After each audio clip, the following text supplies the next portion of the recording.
अवधूत चिंतन श्री गुरुदेव दत्त श्री स्वामी समर्थ। तुम्हा सर्वांचं आपल्या स्वामी शक्ती या चॅनलमध्ये मनापासून स्वागत आहे। स्वामी तुम्हा सर्वांच्या सर्व चांगल्या इच्छा पूर्ण करोत एवढीच स्वामींच्या चरणी प्रार्थना करते आणि आपल्या आजच्या या नवीन आणि सुंदर व्हिडिओला पुन्हा एकदा नव्याने सुरुवात करते। भक्तांनो, आज 30 जानेवारी सोमवार बघा, अत्यंत महत्त्वाचा आणि विशेष दिवस, कारण आज आहे या नवीन वर्षातील पहिली संकष्टी चतुर्थी, ज्या चतुर्थीला आपण पौष चतुर्थी असं देखील म्हणतो। बघा, चतुर्थीचा दिवस हा गणपती बाप्पांची सेवा करण्यासाठी, गणपती बाप्पांना प्रसन्न करण्यासाठी आणि गणपती बाप्पांचे आशीर्वाद प्राप्त करण्यासाठी हा दिवस विशेष महत्त्वाचा मानला जातो। तसंच या दिवशी तुम्ही तुमच्या आयुष्यामध्ये असलेले जे काही संकट असतील, दुःख असतील, विघ्न असतील, ह्या सगळ्या गोष्टींचा नाश करण्यासाठी जितके जास्त उपाय कराल ते सगळेच उपाय हे लाखात एक असतात, कारण बाप्पा हे आपल्या आयुष्यातील संकट, दुःख, विघ्न हे सगळं काही संपवून आपल्या जीवनामध्ये सुख, समृद्धी, ऐश्वर्यांची प्राप्ती करतात आणि म्हणूनच आपण त्यांना संकट हरते, विघ्न हरते, दुःख हरता, त्याचबरोबर सुख हरता असं देखील म्हणतो, कारण आपल्या आयुष्यामध्ये सुख आणणारे आणि आपल्या जीवनामध्ये समृद्धी आणणारे, आपल्या सर्व इच्छा मनोकामना पूर्ण करणारे हे गणपती बाप्पाच असतात।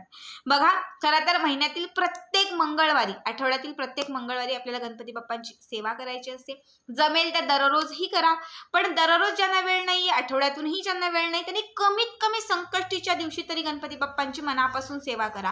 जास्त वेळ नाही तरी 5 मिनिटं जरी तुम्ही त्यांची सेवा केली तर नक्कीच तुमच्या आयुष्यातील अडथळे दूर होत जातील आणि तुमच्या आयुष्यामध्ये, तुमच्या जीवनामध्ये सुख, समृद्धी येत राहील। बघा, चतुर्थी आहे आणि चतुर्थीचा एक खास प्रभावी उपाय मी तुम्हाला आजच्या या व्हिडिओमध्ये सांगणार आहे। आज तुम्हाला 21 दुर्वांचा हा उपाय करायचा आहे। 21 दुर्वा हळदीच्या पाण्यात बुडून तुम्हाला फक्त या एका ठिकाणी ठेवायच्या आहेत, ज्या ठिकाणी ठेवल्याने तुमच्या घरामध्ये असलेलं दारिद्र्य समाप्त होईल, तुमच्या जीवनात असलेले अडथळे समाप्त होतील, तुमच्या कामांमध्ये येत असणारे किंवा तुमच्या कामांमध्ये सतत येणारे जे अडथळे आहेत ते कुठेतरी दूर होतील।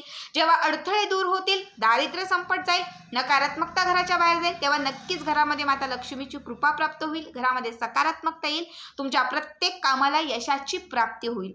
बघा, उपाय अत्यंत महत्त्वाचा आहे। ज्यांच्याही आयुष्यात खूपच अडथळे आहेत आणि खूपच संकटे आहेत, त्यांनी आवर्जून आजच्या दिवशी हा उपाय करायचा आहे। उपाय 21 दुर्व्यांचा आहे। दुर्वा ही गणपती बाप्पांना अत्यंत प्रिय असणारी गोष्ट आहे आणि चतुर्थीच्या दिवशी आपण दुर्वा ही गणपती बाप्पांना वाहतच असतो। बघा, याच दुर्वाचा हा अत्यंत साधा सोपा उपाय कधी करायचा तर तुम्ही दिवसभरात कधीही करू शकता, सकाळ, दुपार, संध्याकाळच्या टायमाला केला तर अत्यंत उत्तम। ठीक आहे, यासाठी 21 अख्ख्या व्यवस्थित असणारे आपल्याला दुर्वा घ्यायचे आहेत। या दुर्वा ज्या आहेत त्या आपल्याला गंगाजलाने व्यवस्थित धुवायच्या आहेत। घरातलं साधं पाणी असेल त्याच्यामध्ये धुतलात तरीही चालेल, फक्त वरून पाणी होता म्हणजे त्या साफ होतील। यानंतर एक छोटीशी वाटी घ्यायची आहे। तुमच्या घरामध्ये जी स्टीलची, पितळेची, चांदीची, पंचधातूची जी कुठली वाटी असेल ती घेऊ शकतात। त्या वाटीमध्ये तुम्हाला हळद घालायची आहे।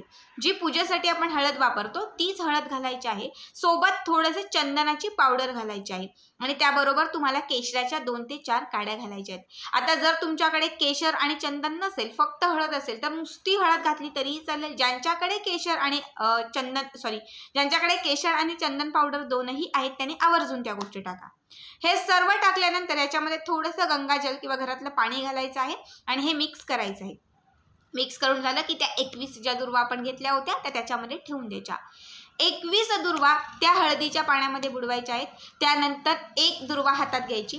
बघा, हा अंगठा आणि त्यासोबत ही अनामिका, करंगीच्या शेजारचं बोट, या 2 बोटांमध्ये तुम्हाला एक दुर्वा, 3-3 यांची प्रत्येक दुर्वा असली पाहिजे। ठीक आहे, एक दुर्वा हातामध्ये पकडायची, इच्छित मनोकामना व्यक्त करायची आणि त्यानंतर गणपती बाप्पांचा जप करायचा। आता जप कसा करायचा, तुम्हाला जोही बाप्पांचा मंत्र येत असेल तो मंत्र तुम्ही म्हणू शकतात, अथर्व शीर्षही म्हणू शकतात, गणपती स्तोत्रही म्हणू शकतात किंवा ओम गणपते नमो नमः हा मंत्र देखील तुम्ही म्हणू शकतात।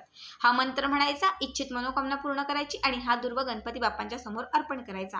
पुन्हा दुसरा दुर्वा घ्यायचा, पुन्हा इच्छित मनोकामना व्यक्त करायची, बाप्पांचं स्मरण करायचं, पुन्हा दुसरा दुर्वा गणपती बाप्पांच्या समोर अर्पण करायचा। असे एक एक करत 21 दुर्वा 21 वेळा इच्छा व्यक्त करून 21 वेळा मंत्र म्हणून तुम्हाला तो बाप्पांच्या समोर अर्पण करायचा आहे। त्या दुर्व्यांवरती हळद कुंकू नंतर अर्पण करायचं आहे। धूप दीप म्हणजे दिवा ओवाळायचा आहे, अगरबत्ती ओवाळायची आहे, एका वाटीमध्ये कापूर पेटून त्याचा धूप तुम्हाला त्या दुर्व्याला दाखवायचा आहे। पुन्हा इच्छित मनोकामना व्यक्त करायची आहे।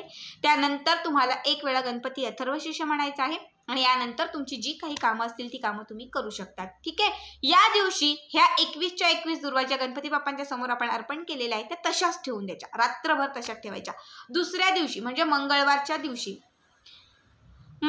दिवशी तुम्हाला काय करायचं आहे, एक छोट्या लाल रंगाच्या कापडाचा तुकडा घ्यायचा आहे. आपल्या घरात जो कॉटनचा, रेशमी कुठलाही असेल तो चालेल. तो एक कापडाचा तुकडा घ्यायचा आहे आणि त्या 21 दुर्वा व्यवस्थित गणपती बाप्पांच्या जवळून तुम्हाला काढायच्या आहेत आणि त्या लाल रंगाच्या कापडामध्ये ठेवून द्यायच्या आहेत. त्याला घट्ट गाठ मारायची आणि त्याची एक छोटीशी पोटली तयार करायची आहे. त्यानंतर मंगळवारपासून जेव्हा तुम्ही व्यवसायासाठी बाहेर जाल किंवा तुम्ही नोकरीसाठी बाहेर जाल किंवा मग तुम्ही कुठल्याही कामासाठी बाहेर जाल, तेव्हा ती दुर्व्यांची जी पोटली आहे ती सोबत ठेवून द्यायची. खिचात पर्समध्ये ठेवली तरीही चालेल. जेव्हा तुम्ही कामावरून घरी याल तेव्हा ती पोटली जी आहे ती देवघरामध्ये गणपती बाप्पांच्या शेजारी ठेवून द्यायची. आता समजा घरातून बाहेर पडणारं कुणी नसेल किंवा ताई आम्ही घरातच असतो, घरातलाच आमचा बिझनेस आहे, तर तुम्ही घरातल्या तिजोरीमध्ये ठेवलं तरी चालेल. फक्त सायंकाळी किंवा रात्री झोपण्यापूर्वी ती तिजोरीत ठेवून द्यायची. दुसऱ्या दिवशी पुन्हा सेम त्याच पद्धतीने असं 11 दिवस ती स्वतः सोबत ठेवायची. घरी आल्यानंतर ती देवघरात ठेवायची. 11 दिवस ती स्वतःच्या सोबत ठेवायची आणि सायंकाळी ती देवघरामध्ये ठेवायची. 11 दिवस पूर्ण झाले की त्यानंतर ही दुर्व्याची जी पोटली आहे बघा, ही उघडायची नाही, खोलायची नाही, काहीच नाही करायची. 11 दिवसात अजिबात काहीच नाही, फक्त ती सोबत ठेवायची. 11 दिवस पूर्ण झाले की त्यानंतर 12व्या दिवशी ही दुर्व्यांची जी पोटली आहे ती घेऊन कुठल्याही गणपती बाप्पांच्या मंदिरात जायचं आहे आणि तिथे जाऊन गणपती बाप्पांच्या गाभाऱ्यामध्ये किंवा पायरीवरती तुम्हाला ती जी पोटली आहे ती ठेवून यायची आहे. ठेवत असताना पुन्हा एकदा गणपती बाप्पांना तुमची जी इच्छा असेल ती इच्छा व्यक्त करायची आहे. दुःखांचा, संकटांचा, अडथळ्यांचा नाश करण्यासाठी प्रार्थना करायची आहे आणि त्यानंतर तुम्हाला घरी निघून यायचं आहे. किंवा जर गणपती बाप्पांच्या मंदिराच्या शेजारी एखादं झाड वगैरे असेल त्या झाडाच्या जवळ तुम्ही ठेवून दिली तरीही चालेल. बघा, या 11 दिवसांच्या आत तुम्हाला भरपूर अनुभवायला सुरुवात होईल. तुमच्या घरातील अडथळे कुठेतरी दूर व्हायला लागतील, अडचणी कुठेतरी समाप्त होतील, कितीही विघ्न तुमच्या घरामध्ये असतील, भांडणं असतील, कलह असतील, ते कुठेतरी कमी होत जातील. तुमच्या आयुष्यामध्ये सुख, समृद्धी यांची प्राप्ती होईल. अडथळ्यांचा आणि जेव्हा संकटांचा नाश होईल तेव्हा नक्कीच घरामध्ये माता लक्ष्मीची कृपा प्राप्त होईल, ज्यामुळे इच्छित मनोकामना पूर्ण होतील. बघा, किती कठीण असणाऱ्या ज्या इच्छा त्या पूर्ण होतील. ज्या ज्या कामांमध्ये अडथळे येत होते ते अडथळे कुठेतरी दूर होत जातील आणि गणपती बाप्पांचा आशीर्वाद तुमच्यावरती सदैव प्राप्त राहील.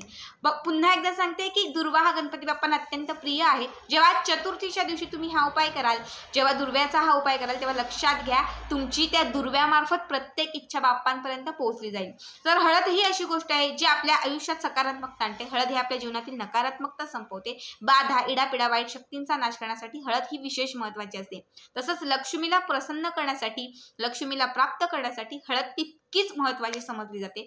जेव्हा हळदीत तुम्ही एक दुर्वा बुडून गणपती बाप्पांना अर्पण कराल तेव्हा लक्षात घ्या माता लक्ष्मीही तुमच्याकडे प्रसन्न होईल आणि गणपती बाप्पांचाही आशीर्वाद तुम्हाला प्राप्त होईल. जेव्हा या दोघांचाही आशीर्वाद तुमच्यावरती प्राप्त होईल तेव्हा नक्कीच तुमच्या आयुष्यातील संकट, दुःख, विघ्नांचा नाश होईल आणि तुमच्या इच्छित असणाऱ्या मनोकामना पूर्ण होत जातील.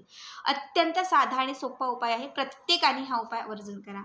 आजचा हा व्हिडिओ तुम्हाला कसा वाटला नक्कीच कमेंट करा आणि पुढचे व्हिडिओ पाहण्यासाठी चॅनलला सबस्क्राईब करा. श्री स्वामी समर्थ. जय जय स्वामी समर्थ.